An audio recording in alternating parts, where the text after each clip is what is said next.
Alright, so welcome to this video, grade 5 and 6. In this video I'm going to be looking at vertical column addition.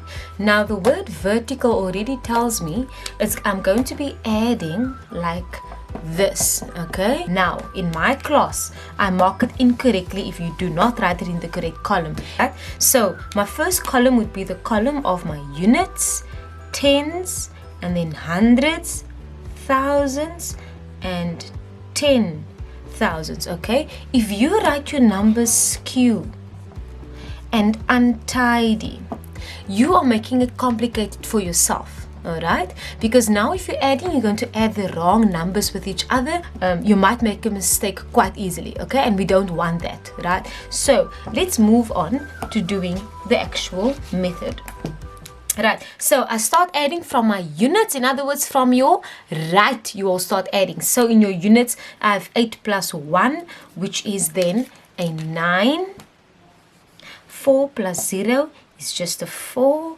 1 plus 2 is 3.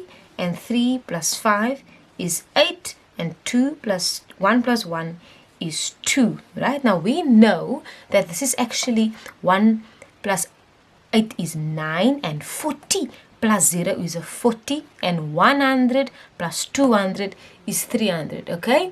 But for the sake of it being vertical column method, I'm just going to focus on one number at a time and add it as if it was just that number. So when you get the sum, you will get it like this, okay? Like I said with a vertical column method, it's very important that you write the numbers down in the correct columns.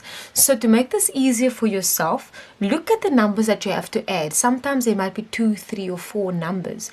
You write the biggest number on top so that the number then gives you a guide for the rest of the numbers to follow underneath it in the correct column.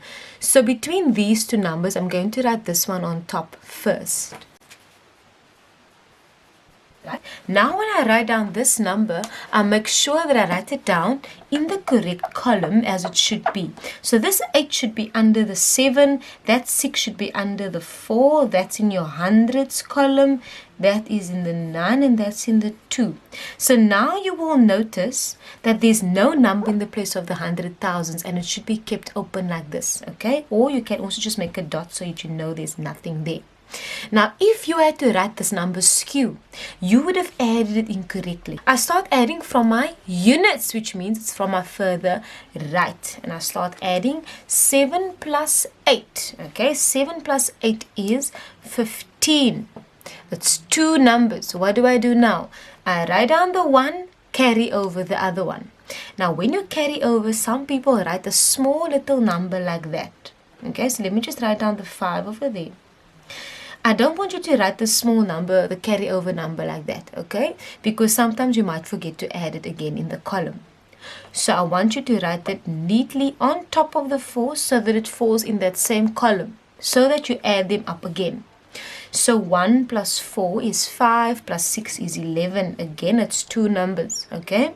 I put down the 1 on my further right, carry over the 1 to the hundreds. Why do I carry over? Remember, this is actually a 40 plus a 60 plus a 10, right? So this is actually 110.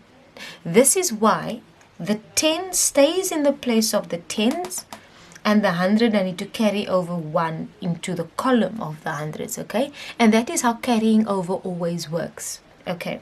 So I have now 1 plus 2, which is 3, plus 5 is 8, but remember it's actually 800. Right, I didn't carry over anything, so it stays like this. 9 plus 1 is 10. It's 2 digits. What do I do now? I put down the 1 on my further right, so the 0, and this one I carry over to my next on my left.